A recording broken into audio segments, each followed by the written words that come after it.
We are in Maseches Bava Metzia. Which daf are we in? I think it's Chafei Amud Beis, no? Chafei Amud Beis. We are in the bottom of the page, and that is a new Mishnah over there. We're in a new Mishnah. The Mishnah actually discusses, believe it or not, what happens if you find something indoors. You found something in someone's house. It's not always simple to say that it belongs to the person. Sometimes you can take something that is inside someone's house. Depends on the different conditions. Okay, says the Heilige Mishnah. Says the Heilige Mishnah. Gentlemen, says the Mishnah. Okay. Says the Holy Mishnah. Says the Mishnah. Motza bagal. What's a gal? What? Matzah, no. Matzah bagal. And gal here means a pile of stones. Let's say there's a broken wall belonging to someone. Reuven has the house, and part of the house broke, and now there's basically this pile of stones, a heap of stones, and he found something nice over there inside, within the stones, the broken wall. You found a nice piece of something that looks very old, as we're going to see later. It looks like it has been there for a long time. But let's say you found something in an old wall. What does it mean, old wall? Says the Rosh. I saw the Rosh and I was happy to see. Koisel Yoshon means you found something in someone's wall. However, you know that he's not the first person who lived there. Not him, nor his father, nor his ancestors. We know that this house has been there since Bnei Israel came to Eretz Israel with Yoshua, with Joshua son of Nun, and they conquered the land from the 7 nations, or part of them. And this is a really old wall, and he found something really old over there, okay? And we can assume it has been there from before the owner or his ancestors actually lived there, and therefore, hare elu shaloi, they belong to the finder. We're going to explain more in the Gemara, but when you find an old-looking item, says the Gemara, it's even very rusty, it's full of corrosion, and you found it there, so that's a real antique kind of thing. You can keep it to yourself, and we assume it does not belong to the owner, but rather to the Gaishe, people who lived there before. Questions are welcome when we get to the Gemara. But this is what we say over here in the Reisha. Now, second case, let's finish the Mishnah first, okay? And then we'll talk about other things. Matzah b'koisel chodosh. You found something in a new wall. What's a new wall? Built before the year 2000, so it doesn't have mamad. What does it mean, koisel chodosh? It means that we know that this wall and this building has been built either by the owner or by his grandfather or his great-grandfather. We know that the first people to live there were the family where they live now, or it's, could be it's been in the family for a few generations. But we know that as far as we can backtrack, we know it belongs to this family. And therefore what? If I find something inside someone's wall, today, I find something, let's say, inside the wall. Let's say the wall has a like a window, that goes, well, all windows go through and through. There's like a long window, like a tunnel, you know what I'm saying? Like in the big buildings, I'm sure you can relate to that, have thick walls, right? All buildings have thick walls. So in the thickness of the wall, I found something inside the wall, or maybe I found like you find in the kotel, you find a lot of notes. I found inside the kotel, inside, I don't mean the Western Wall, I mean you found inside a wall of someone, between the bricks, you found some interesting item in one of those little nooks and crannies over there. So then, Metzia v'lachut shaloi. If you found it from the outside, from the street area, I was walking down the street and I see what? I see a hole, and I'm a yachne, and I'm looking for things. Yes, and I can find there, I found something in the outer half, in the exterior half of that thick wall. Then shaloi, we assume that belongs to one of the people from Reshus Harabim. We assume the person is Miyash, the one who placed it there from the commuters from Reshus Harabim. Why do we assume that it was Miyash? Because we said here we're talking about something that has a lot of corrosion. It's something that looks extremely old, and in that situation we spoke about already a few times, we assume the person is Miyash. And therefore I can assume it belongs to Chaim Shmuel Yankel, and he gave up already on it because it's stuck inside and it's really old. and therefore I can keep it to myself. However, next case, let's say I found it in the inner side of the wall. I am actually hosted by Mr. Homeowner, and I'm a big yachne, and in my bedroom where I sleep, I see that there's like, this kind of crack in the wall, and I go inside and I look, and I find, aha, nice, that's a nice gold watch with a lot of corrosion in it, still worth something, maybe can sell it as an antique. Then shall balabais, then it belongs to balabais.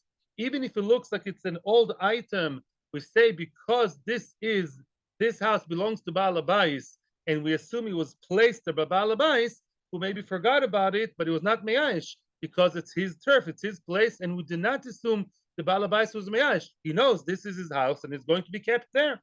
So even if it looks like it was lost and kind of abandoned, it doesn't make a difference. It's still his place, it's still his item, so it's assumed. Only if it's in the outside, then we assume that it came from people from the outside world, and therefore I, the finder, can keep it. Third case, let's say this is like we have in our building. I actually also have one myself.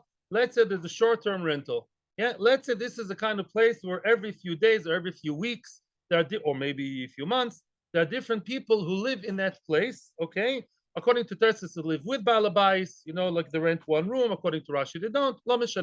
For now, that house is a house where different people live different times of year. I rented for Reuven for 3 months, and then to Schumann for 3 days, and then to Sprinzel Beil for 5 weeks, and so on. Then Afilu b'toich habais. Now I am the current renter. I go there and I find something nice inside the house, and it looks like it was lost. Says Toysus. It doesn't look as if it's located there. And normally, yeah, it's not a nice pen lying properly on the desk. It looks like it's some, you look and you look around and you find behind the cupboard somewhere near the Aron Chashmal, you find something nice and cool. Yeah, then I feel a bit even if you find it indoors, yeah, or you find it inside the wall, they belong to the finder. We do not say that we assume it belongs to the last renter, and you can ask why, because also the Gemara asks why. But Lamaisa, because there have been so many people living there, yeah, in that place, you cannot basically, superficially defining it, you cannot define or guess who is the real owner. Because why? Because this house sort of changed many hands, and the owner of the house is not necessarily the only one living there. Therefore, it belongs to the finder. Okay, I'm welcoming questions, unless there's a question asked for the Gemara. Yeah, quick, yes. Yeah, we discussed. Very nice. Says the Gemara. Yeah, very nice. Says the Gemara. Tana, mipnei. The Tana, the Bryce explains why is it that in the first case, if I find something in someone's wall and that wall is very old, meaning we know that before that family there were goyim living there, that could be the Amorim in Eretz Yisrael or in America, let's say, or in England. Yeah, you know that this house was a very old house, and therefore we know that you're not the first person there. Beforehand, who was the first owner? Who was the first owner? Stephen Kenzie, of course. Yeah, who else? Yeah, maybe Tom McKinley. I don't know. Lemaisa, then the finder can tell the balabais. The balabais can say, "Hey, you found it in my wall. It's mine." And the finder say, "No, it's mine." And the finder is right. We back the finder to say it belongs to him. Why is that? The finder can tell the owner of the house, it belongs to the Emirates. Is that the nice English word? Yeah, Harisha was saying it belongs to the one of the 7 nations that were actually in Eretz Yisrael before us. We all know the nice idea about saras, right? That saras abatim, nige abatim, you break the stones, right? And this is how you find the treasure. And everybody says if you have something bad, it's really something good, right? In other words, the Morim, they used to hide inside the walls all kinds of valuables. Correct the Gemara, with all the respect, ask the Gemara, Atu Amurim Matzni, Israel lo Matzni. What do you mean? Only Goyim hide stuff in the wall and Jewish people don't? Meaning, says Rashi, look at Rashi, the last Rashi of the page, Israel lo Matzni Mechetze v'lefnim amay shaloi. Why do we say that even in the inner part of the wall, it belongs to the finder? Why? Harei Balabais mishtamish bezekam shonim.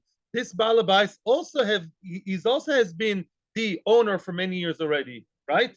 So why do you take us back to times of many years ago to history? Why don't we assume that maybe he's the one who hid it there?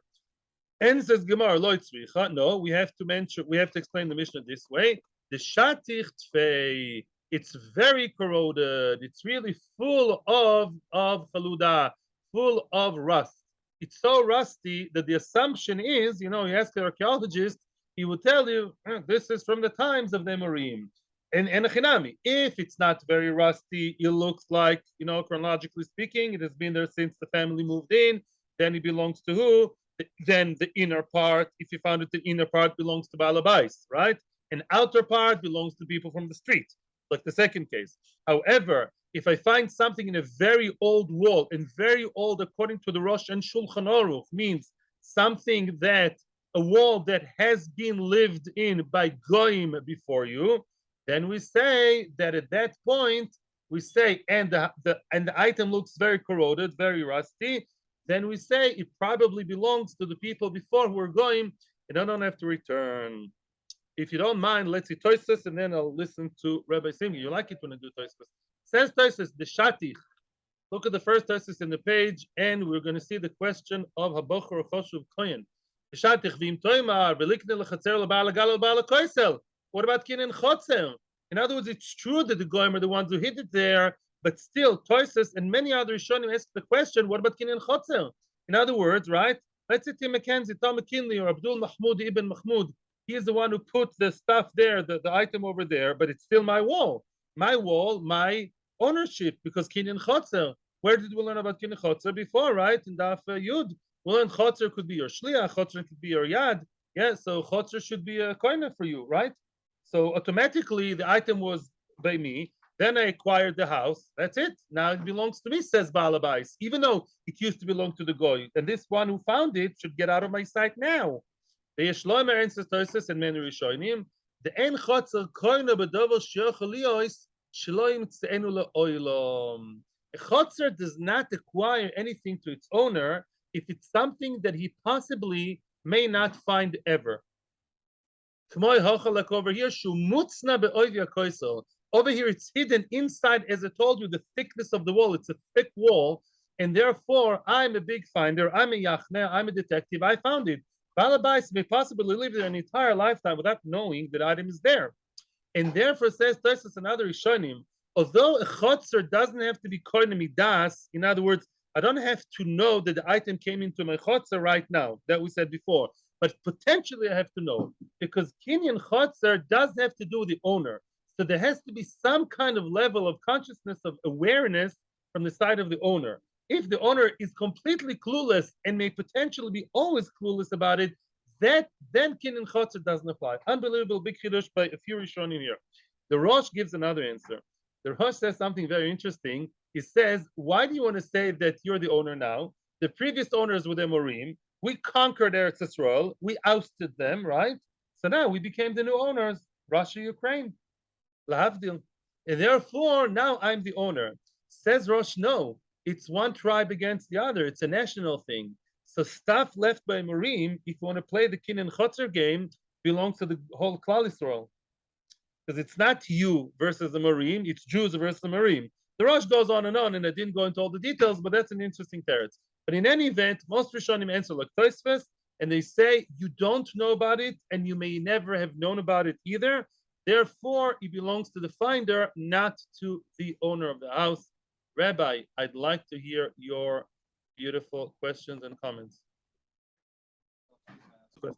Any good answer? Yeah. Says the Heilige Gemara. Now, the second case of the Mishnah was the Koisel Chodosh, a new wall, meaning a wall that we know was always owned, and it's recorded. This house was built by my grandfather. Sounds very nice, very American. Yeah. This house was built by my grandfather, a frum Jew, and I know exactly, we can trace it back, so you get out of here.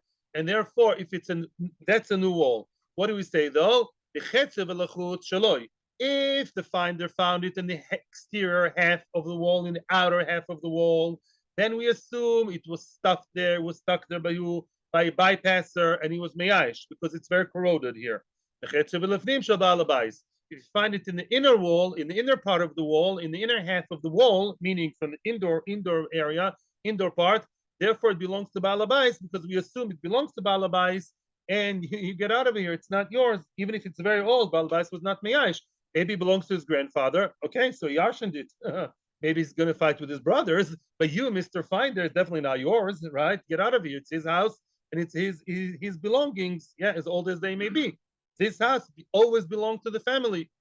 Amar Ravashi. However, Ravashi gives us a different set of rules, and Ravashi says, well, wait a second. Depends how the item is positioned. Says Ravashi, Sakina. Let's say you found a knife. You found an old knife. It's corroded, but you can clean it, or it's so corroded you can sell it as an antique to the museum. Yeah.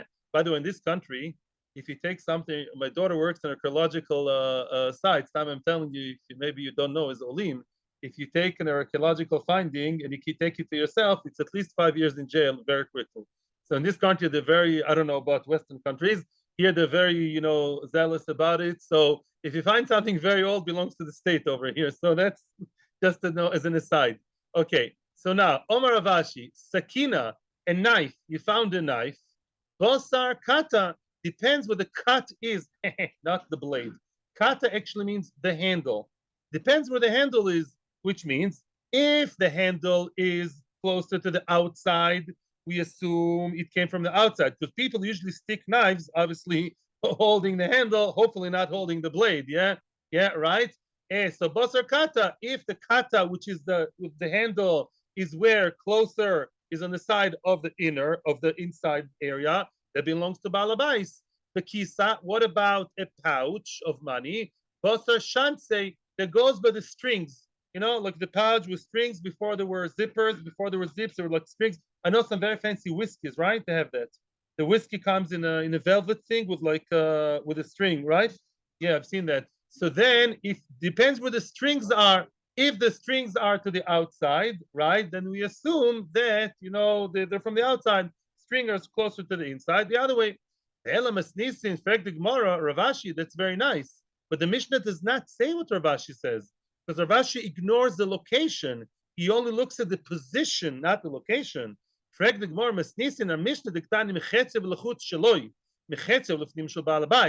The Mishnah categorically decided that, let's say that wall is 1 meter long. That's a long wall. That's a thick wall. So we say if it's in the outer half a meter, belongs to the finder, because it's just hefker from the outside world. If it's in the inner half meter, closer to the indoors, that belongs to Balabais. Why? According to Ravashi, that should make a difference. Let us see. According to Ravashi, the Mishnah should have seen, so to speak, ikata legav, ikata lebar. Whether not the blade, whether the handle is inside or the handle is outside, right? In other words, let's say an afkamina. Let's say the handle, is closer to the inner side, even though it's on the outside, even though it's closer to the outside world, it makes sense that it came from the inside, right? It was stuck from the inside, right?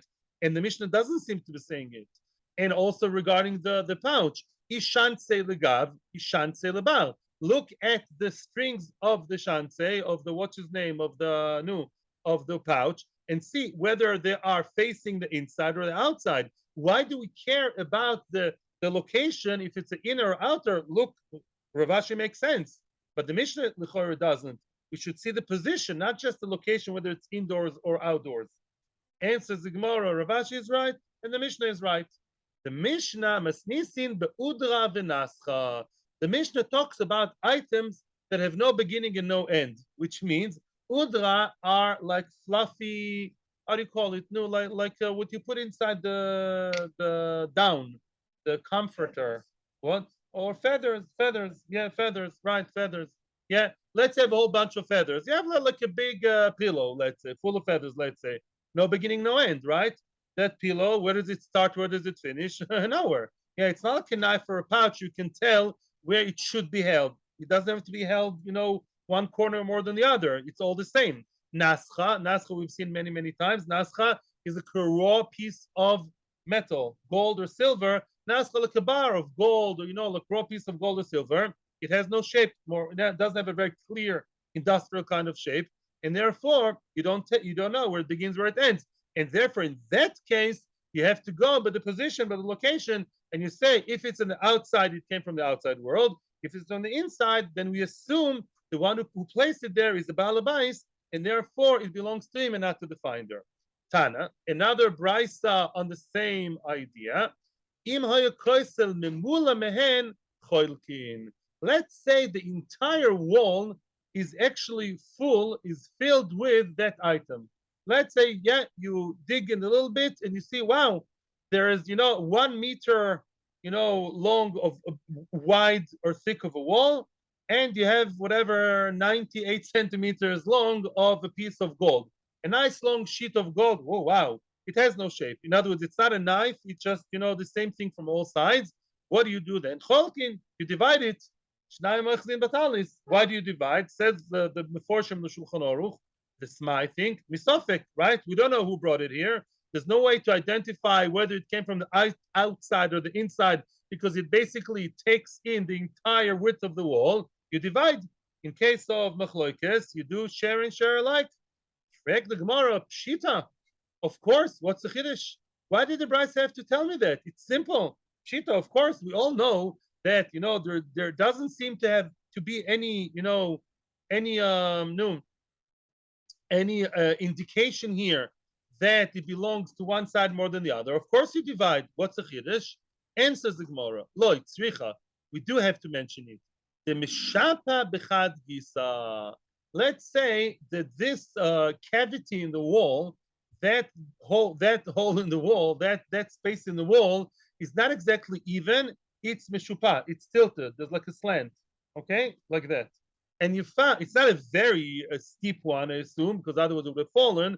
But there's like a rather low little, kind of a slant inclination in the wall, and you found that item, yeah, which is not taking the entire space, but you found it in the middle. What did you find in the middle? You found a sheet of gold, let's say, in the middle of that slanted area, or a few feathers in that slanted area.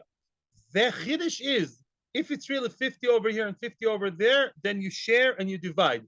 What's the chiddush? Because it's slanted, because it's a bit on a slope.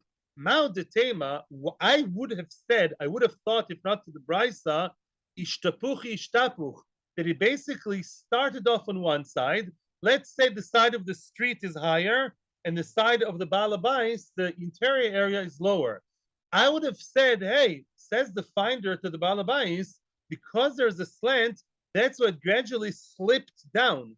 It started completely in the street. Because it's not completely even, it eventually slid a little bit. So what you see now really started off on my side, or the other way. Let's say the slant goes from the balabais to the outside world, and it stopped in the middle. I would have said, hey, no, I'm not going to share with you, says the balabais. I hit it, or my Zaidi hit it there, and it slid and stopped in the middle of the road, so to speak. So really so don't go half-half. Maybe you should go by the original, but the higher area. KML, Kamash Malan, we don't say that. Kamash Malan, no. Even though it's slightly slanted, we say no. Since the way we found it, it was in the middle, yeah? So to assume that it fell, it's a nice assumption. One second. It's an assumption, it's an idea, but not strong enough for us to change the halacha.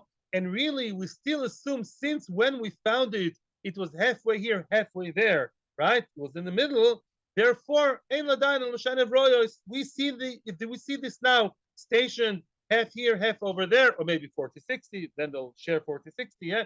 Lamaisa, we see things as they are now, and we don't jump into assumptions or conclusions that it started off the higher place. It's not really proven enough, and therefore they would still have to share the item half. Yes. Stop for commercials for my short rent. Thank you. Says the Heilige Mishnah, quoted in Gemara,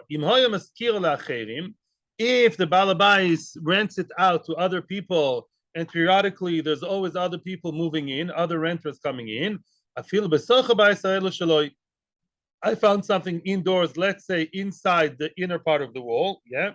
Says Tosis, it looks like he was not in its proper place. You found something, completely out of place in the wall, or maybe even in another corner in the house, actually. By the way, this could also apply to other areas indoors, mamish, and you know that there have been different people who've been living there. I can take it. I'm the new renter, I'll take it. We do not assume it belongs to Baal Habais. There have been many other people besides him, and it's for rent. And also, we do not assume that it belongs to the last person there, right? That's what I would have said. Frag the Gemara, v'amai, why? Lezel Bosal Basra. You should follow what's Basra, the last one.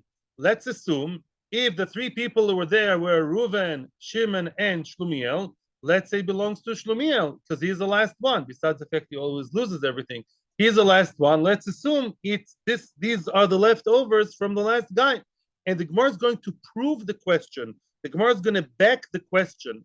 Niloi Tnan, didn't we learn in the Mishnah in Shkolim? Now we have this Mishnah that discusses finding money in Yerushalayim. Now the issue of the Mishnah, before we continue, is not about the Shavas Aveda.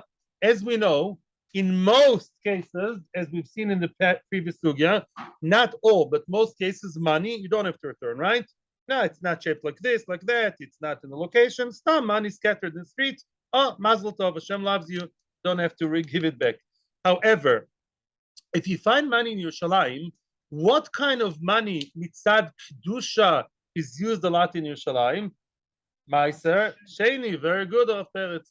Maaser Sheini, which means we all know what Maaser Sheini is, but I will still say what Maaser Sheini is, even though we know it. Maaser Sheini, the person in the first 2nd, 4th, and 5th year of the Shemitah cycle, one of the Maasers you have to take is Maaser Sheini. Who do you give Maaser Sheini to? To the poor man? No. The Maaser Sheini you give yourself. Elamai, you take it to Yerushalayim. Again, I'm not talking about taking the fruit to Yerushalayim. You're mechalel the kedusha of the fruit in Bet Shemesh. From fruit, you transfer the kedusha, transferred it to the money. You have too much fruit to take; it's too heavy for you. What do you do with the money? You go to Yerushalayim. What do you buy in Yerushalayim? Can you buy a new smartphone with the no, a smartphone? Not even a kosher phone. You can't buy anything in Yerushalayim with that money except for food. That's gidule karka. Gidule karka does not only mean fruit and vegetables; it also means meat. Because the animals that we're allowed to eat are vegetarian. So indirectly, animals for certain halachas are called gidule karka. So the Maaser, what was very common in Yerushalayim was people would try to hit two birds with one stone, yeah. And that is, they would actually go to the meat market in Yerushalayim and buy there with the money of Maaser Sheini meat, live animals, and they would bring it as a korban. Bring it as korban shlomim. And the shlomim, other people also, anim can eat, and my family and my friends and other poor people can also eat. That'll be the common custom in Yerushalayim. Now, when I find a coin in Yerushalayim, I have to know. Why? If it's a regular coin, I'll go and buy myself a new tie. I wanted to buy myself a new tie. The chasana tonight, maybe I'll buy a new tie. Why not? But if it's Maaser Sheini, no tie for you, mister. Maaser Sheini, you're very limited. You can only buy with that food, not every food either. You can't buy water, you can't buy fish with it, you can't buy mushrooms with it. All these things are mentioned in Eruvin, yeah? Because they're not gidule karka, yeah? In other words, you're limited to food only if it's Maaser Sheini. So when you pick up that nice golden coin in Yerushalayim, glitzy, you have to know, is this money Maaser Sheini or regular, secular, so to speak, money? What's the deal? And how do you know? Well, as always, we work with statistics. Says the Mishnah, Yerushalayim for that purpose has 3 different halachic areas. There are 3 different halachic areas for how do you define the money in Yerushalayim? Money that was found in front of the soicher behema. Go to the meat market, and there you see in the meat market, what do you see? Money lying on the floor, lost. Oh, I'll find it. Le'oila Maaser, we always assume it's Maaser because the probability of people buying behemoths with Maaser Sheini is extremely high. It's very high throughout the year, whether it's in Yom Tov or not in Yom Tov. Yeah, the meat in Yerushalayim, a lot of it or most of it would be consumed, yeah, by Maaser Sheini customers. Okay, so I assume that the Maaser Sheini is actually something that the coin is from Maaser Sheini, and I can't just use it for whatever I feel like. Okay, very good. I'll stop here and look at Tosfos. Tosfos. Tosfos le'oila Maaser. Tosfos asks a tremendous question. It's the last Tosfos of the narrow lines. The last Tosfos of the narrow lines, le'oila Maaser. Frank Toisvus, before we begin Toisvus, you tell me. Yeah, let's play a game. Yeah, I have Maaser Sheini money. Look, that's Maaser Sheini money. Now, Yitzchak, you have a nice. You work with food, right? You have a nice. You're a merchant of meat in Yerushalayim, and I give you the Maaser Sheini money. You gave me the animal. This Maaser Sheini coin, but you once it's in your hands, in your ownership, it's already secular. Why? Because we switched, and the kedusha of Maaser Sheini goes on the behema, and the money once it's in the hands of the merchant, the money is already, so to speak, secular. The money is ready. The kedusha was the mechulal, was already taken away. Frek toisves ve'en litlois. We do not assume them in a moichrin noflu. Why don't we assume that maybe that money, which you tell me, Maaser Sheini, why? Maybe it fell from the hands of the seller, of the vendor, the kvar mois chulinen, shenischalu la behema. Maybe that money fell from who? From the soicher, and the money was already sort of, the kedusha was taken away, flew away. The behema is holy, the money is secular, and I found it. Maybe it fell from his pocket of the soicher. It's all run around there, so maybe I can use it for whatever I want. Says Tosfos, two reasons why we don't say that. One, does linan bosa loikhin davuruba. Very, very easy. When you go to a store, unless it's a very, very fancy shop in England and America, in most shops, you have more customers than sellers, if it's a good business, right?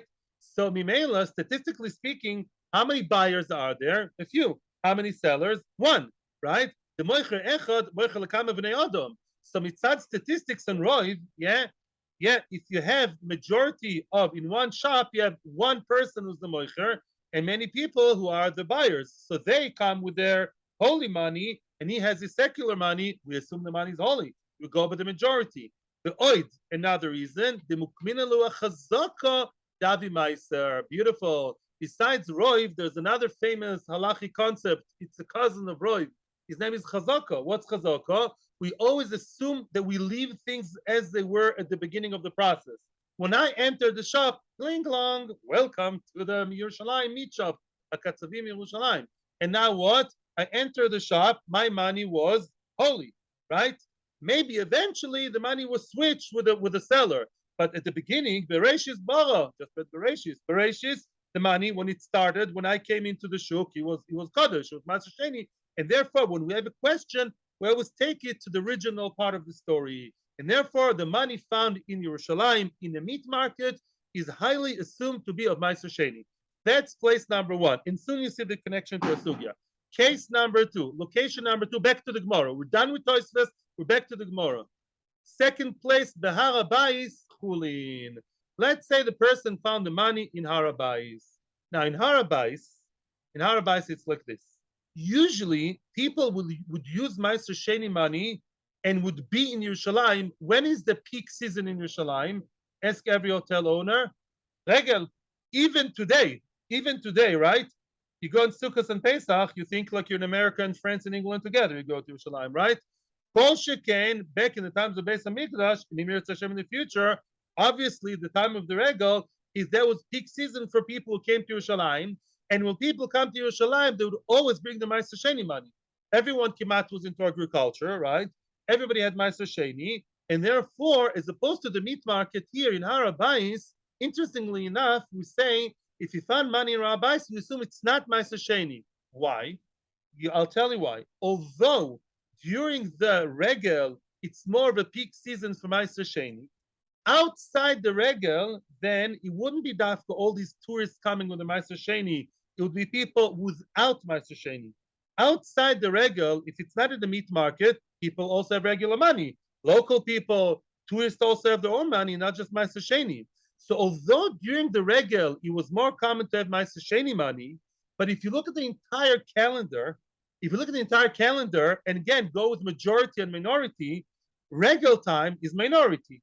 365 days a year, right? Only about 2 weeks or so is Regel. So you look at the big picture, you don't look at today, you look at the big picture, and when you find a coin, even if you happen to be there during the Regel, we don't assume that that coin fell there today. We assume that that coin may have fallen there a long time ago from another time in the year when it's not Maaser Sheini. Soon we're going to know why. But when you go to Harabais, You don't look at the current latest day and say, oh, this coin fell there today, and today is the middle of Sukkot. Today is Yudzayin Tishrei. We say, no, Yudzayin Tishrei. No, maybe it fell there in Hanukkah. Maybe it fell there in Purim. Maybe it fell there in the summer, Ben Azmanim. We don't know. We go to the general picture and we say, Mistame, that money is secular money. It was brought during the secular time of no holiday. That soon will explain why. Now, the third case, Ubi Yerushalayim. Now, what about the rest of Yerushalayim? What about the place which is not the meat market and not Harabais? Regular market in Yerushalayim.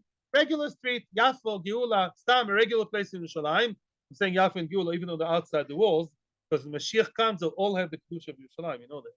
But Yerushalayim, then depends. If he found a coin the rest of the year, meaning not during Yomim Tovim, not during the regel, that money is chulin. Because money brought to Yerushalayim throughout the year, stam, is chulin. You know, it's not necessarily Maaser Sheini. B'shasa regel kol Maaser. If you found it during the regel, it's Maaser, which means when it comes to the rest of Yerushalayim, we say we don't follow the majority of the year. We follow the latest news. We say, what is the last? Where are we now? Are we now in Maaser Sheini time, which is the regel? Then it's Maaser Sheini. If now is not the regel, today it's almost Cheshvan, the end of Tishrei. It's not. That's it. Regel over. If I find something in Yerushalayim, it's not Maaser Sheini. Now the question. So did you get the difference? Forget about the meat market now. There are two places here. In Harabais, we don't follow what's in today. We look at the entire year, the spectrum, the biggest spectrum, and say, hey, wait a second. It's true that today is almost Rosh Chodesh Cheshvan, but, you know, yeah, or no, it's true that today is the regel. Let's say you found it on Pesach, but the entire year, most of the year is not regel, so it's secular money. Yeah, that's how we go. That's what we say in the rest of the city. In the rest of in Harabais, we follow the entire year. And therefore, since the majority of the year it's secular money, it's not Maaser Sheini, we say the money you find is not Maaser Sheini, even if you found it during the regel. Only in the other markets, we follow what's the hottest news, what's today, what's the latest thing. If today is the regel, it's Maaser Sheini. If today is not the regel, then it's chulin. The question is, what's the difference? And now everything will be explained. Everything will be clear now. My time, what's the reason? Why do you differentiate between the rest of Yerushalayim and Harabais? Why is that? Answers the Gemara. O'il, the Shuke Yerushalayim asun iskabed b'chol yoim. The markets of Yerushalayim were always clean, and the area of Yerushalayim, whoever took care of things, they would always be mechabed, meaning they would always sweep the floor every day. And the people, the street cleaners, were very rich people. They would find the coins and they would keep them. Aha. And therefore, because in the rest of Yerushalayim, they would sweep the floor. You know why they would sweep the floors? You would say, of course, you want to keep it clean. That's true, according to Rashi. According to Tosfos, they would clean it to avoid Tuma. In Yerushalayim, in Bais Sheini, they were very, very careful about Tuma, which obviously should have had. So maybe there's a small what? Maybe the Sheretz Kadosha. Maybe there's a very small piece of dead sheretz, a dead rodent, a dead something, a frog, a turtle, and you have to sweep it up. You have to make sure it's not tummy. And therefore, in the rest of Yerushalayim, where it's swept every day, and I found a coin in the middle of shopping, 2 o'clock in the afternoon. I found it 2 o'clock in the afternoon. I know when did it fall? Today. I know that it fell today. Because Yerushalayim, by night, would be spick and span, would be very, very clean. So all the old coins of yesterday are gone. Delete history. Delete the history. It's not there anymore. And I know that the coin that I found today was lost today. Very good. And therefore, if I found it in any other day of the year, which is not the regel, I found it in Yudzayin Cheshvan, in Chafei Kislev, whenever, I know it fell today. And therefore, it's a secular piece of money, a coin. It's not Maaser Sheini. If I found it during the regel, where Maaser Sheini is much more in fashion and that's when they buy the shlomim. That's where people come from outside. I know it fell today. It's Maaser Sheini, as opposed to, and that the Gemara doesn't speak as opposed to Harabais. Harabais was not swept. Harabais was not clean. Says Rashi, why? Because Harabais, first of all, people would not wear their shoes. Today, some people, those who go up, which is very, very questionable, they They were like gym shoes. But back then, people would mamish go barefoot. So it's not as dirty. And also, it's a slope, it's a mountain. So it doesn't accumulate dirt, right? In other words, the dirt would fall naturally. Therefore, Harabais, funnily enough, would not be swept every day. Since it's not being swept every day, the money accumulates. Now we get the picture. If you are in Harabais and you find a coin, you don't know. Maybe it fell today, maybe it fell 2 months ago. The place is sort of purposefully not maintained, funnily enough, but there was a story. And therefore, you go by the majority of the year. Majority of the year is not Maaser Sheini. Therefore, I can assume that it's a money of chulin. But one thing we siphon from this whole interesting Yerushalayim story. One story is Alma. What's Alma? That is to say, Amrinan. From the story of the markets of Yerushalayim, what do we say? If you clean a place every day and you clear out the items every day, we say, Kamoi, Kamoi, Ozlu. The first people went. What's bygone is gone, is finished. The honey, achrinininu. And the new ones are new ones. We see that if I find the coin in Yerushalayim 2 days after Sukkot or 1 day after Sukkot, we say what? It was cleaned. Everything of Sukkot was cleaned. That's new money. It's new money, which is secular. Ochonami here too. In the case of the hotel, not hotel exactly. In the case of the short-term rental, why don't we say kama ozal? The first renter went out. Says Rashi and Toy says, when you leave a hotel room, you make sure, well, you try your best. You make sure you take everything that belongs to you. And if you're an Israeli in Thailand, you also take what does not belong to you. You take the towels, you take the faucets, you take the carpet, you take the mattresses if you can have them in, right? That's yeah. And then they say anti-Semites, so I don't accept Israelis, yeah. But Lamaisa, when you leave a hotel room, you take everything that's yours, or short rental, you take everything that's yours. The honey. So now, when I found an item, I'm Mr. Finder. The honey, the basrahu. This should be assumed to belong to the last renter. So if we have Reuven in Tishrei, Shimon in Cheshvan, and Shlumiel in Teves, then what? Then we assume it belongs to Shlumiel and give it back to Shlumiel. Why do you say you don't know who it belongs to? Wrong. It should be assumed to belong to the last guy, as we saw before regarding what? Regarding the Shvaka of Yerushalayim. Get the question? Yeah. Follow the last one. Don't tell me, oh, there were a lot of people there. I don't know who. Yes, you should know who. Go, with all due respect, find out who was the last renter and give it back to him. Answers the Gemara. Answer. Kigon shasot pundak l'shloisha Israel. Which means there were 3 people at the same time. Says Rashi, pundak. Rashi defines pundak. Mokam shavim v'shavim lonim laila echad v'shnayim. A place where bypassers sleep for 1 or 2 nights. I think in modern Hebrew it's called hotel, or in English, yeah, it's a hotel. And in that hotel, but that hotel has 1 room for 3 people together. Maybe you found it in the lobby of the hotel. You lose something in the lobby of the hotel, it's different to Rishut Rabim. Let's say you have 3 people together in the same hotel, or in the same motel, in the same chastanya, 3 people together. Even though all 3 people are Jewish, the person who lost his miyash straight away. You know why he's miyash? Because he says, I don't know who to ask it from. When it's one after the other, yeah, if it's Reuven and then Shimon and then Levi, Levi says, hey, honey, didn't we forget the car keys over there? She said, oh, yes, we did. Let's go back and find out, right? But if you lost your car keys while Reuven and Shimon and Levi are all together, and Levi's looking and he doesn't know what to ask it for, he suspects the other people to be Ganovim, and he's Miyash. He doesn't know who's the one who stole it from him. If it's 2 people, he can confront 1 guy. But if it's 3 people, whoever lost it confronts 2 people, and each one can tell him that the other one stole it, or they just don't know what's going on. And therefore, yeah, in that case, we say that the person who found it after all 3 guys left together, then we say whoever lost it gave up hope because he's facing 2 potential swindlers, each one of the 3 in that unhealthy triangle. And I, who came after that, I'll enjoy the benefit from the doubt. Frag the Gemara, okay, that sounds logical conceptually. However, Shma Mino, you can derive from it, or can you derive from here? Halacha, ki Reb Shimon ben Elazar afilu berov Yisrael. Oh, back to old memories.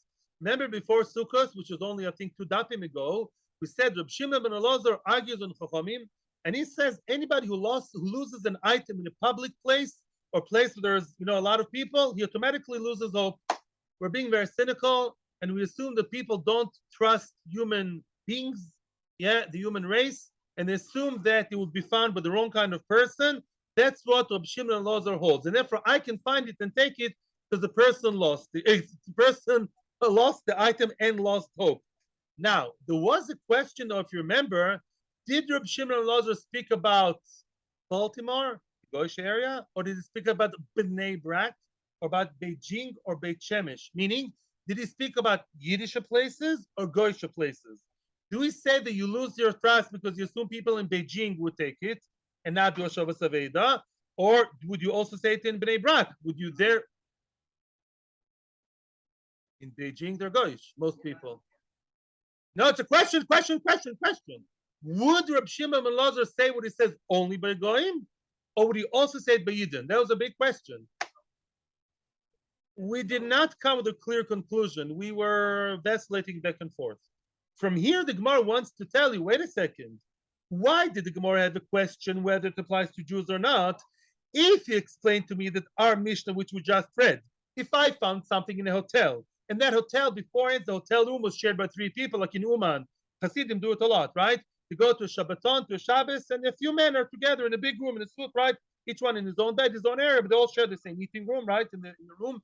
And therefore, I came after them. I can take it. Why? Because I assumed that the Chassid Reuven, together with Shimon and Levi, gave up, it was Meyash. Oh, if so, are you telling me that our Mishnah is indicating that Reb Shimon ben Elazar is right, and even when it's all Jews together, Jews don't trust other Jews to return the Aveda? Are you saying that? Because you never said that before. And that seems to be a real raya from a Mishnah. And says the Gemara, therefore we sort of step back one step backwards, and we say, no.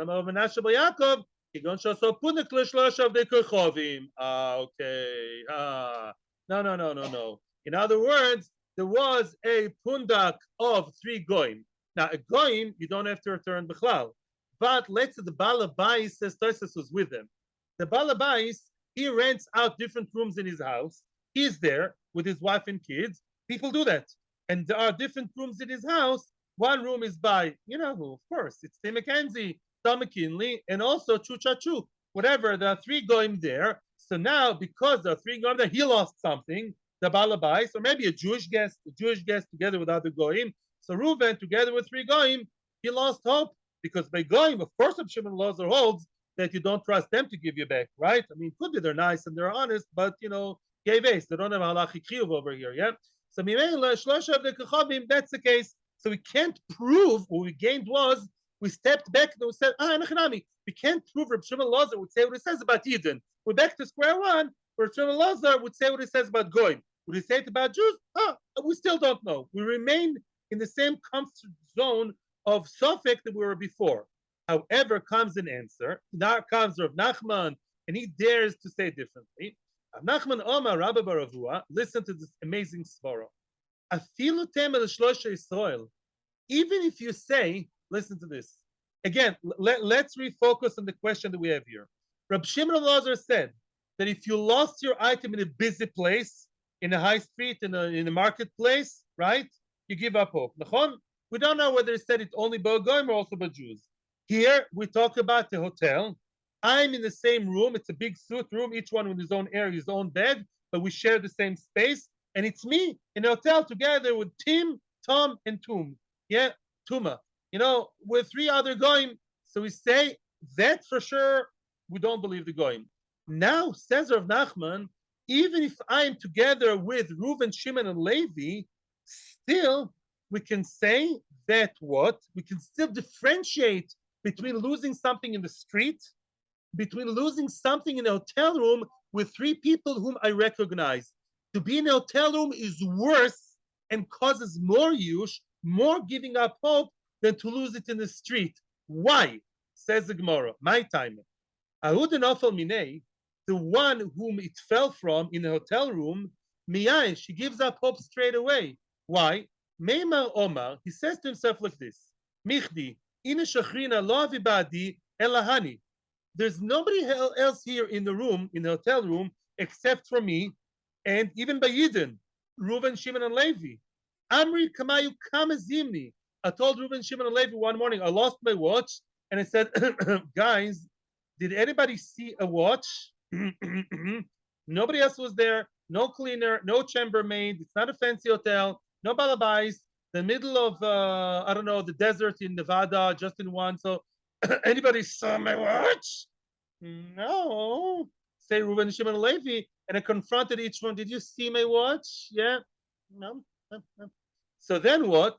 And I told them a few times, Lehadruli, can you please, whoever took my watch should please bring it back, becoming more Israeli. Yeah. The Lohadruli, they never gave it back to me. They'll go like, we have no idea who took your watch. So there, Bahashtali Hadru, now all of a sudden they'll give it back. In other words, when a person loses something in the street, you don't know who's going to find it. As cynical, as sarcastic as we are, maybe a good soul would find it, right? We're still in the question of Shimon Lozer in Bnei Brak, in Bet Shemesh, in Jewish place. You lose something in Bnei Brak, you lose that Pope right away? Not necessarily. Maybe a Shemayim person would find it. So in Bet Shemesh, Baruch Hashem, people are okay. And therefore, in the case of losing in the street, could be, we don't know. We're still in a sofek, whether in a Jewish place, Rabbi Shimon Lozer would still use that cynical svara and would say you gave up hope, maybe not, because maybe an honest guy would find. Here in the hotel room, I know I'm facing 3 crooks, or 1 crook at least. Because why? Because I asked each and every one, they'll go like, we have no idea, and I know one of them took it. It's much worse. I pinned them down. Continues the Gemara 1 second. Ida tayula adura. If they really want to give it back to me, then Adruani Ali, they would have given it back to me long ago when I started the investigation. You know, they didn't give it back to me. Crescendo, climax, but that migzala, they want to steal it from me. So let's summarize. Rab Shimon ben Elazar spoke about a case where I lost it in the street. When you lose something in the street in Beijing, Tokyo, or wherever, even Chicago, in the Goisha area, give up hope. Says who? Even in LA. All right. Yeah. What? Because, says Rab Shimon Elazar, Rabbim, you don't know who's going to find it. What would Rab Shimon Elazar say when you lost it in Beit Shemesh, Beit She'an, Bnei Brak, or Be'er Sheva? No, I don't know. Maybe when it comes to Jews, the person is more trusting. We're still in Suffolk. Hi, why don't you bring a ride from our Mishnah? Our Mishnah spoke about a person who lost it, and there were 2 other Jews with him, and he can't pin them down. No, our case is worse. Our case, he knows who are the 2 people or 3 people that he's facing, right? And they keep going like, we have no idea who took it. And he knows who they are, and they keep playing the game. So who's he going to hope for? There is no other person who may have found it, right? So must be they're either thieves or maybe he really went down the toilet. Excuse me. Maybe it really is lost by the fire. Maybe it flew out the window. Maybe they're honest. But for sure, there's no honest person to yes, give it back to me. And in this case, it does not reflect on Rabbi Shimon ben Elazar. So that's what the Mishnah wants. Leave the Mishnah alone and Rabbi Shimon ben Elazar alone. You can't bring a proof from one to the other. And therefore, in our Mishnah, the reason if I'm the person who stayed in the hotel after them, just me and my wife, we came to the hotel after those 3 men were there with all sad story, and I know there were previous people, and I find a gold watch, I can take it to myself, because the person who lost it was ready miyash, assuming he's facing 2 crooks or 1 crook. Thank you very much. May we have a good, honest week and a year full of simcha v'atzlocha, bracha v'chol inyonim, and we should have many atzlochos. Thank you very much to people in Zoom and live. Thank you.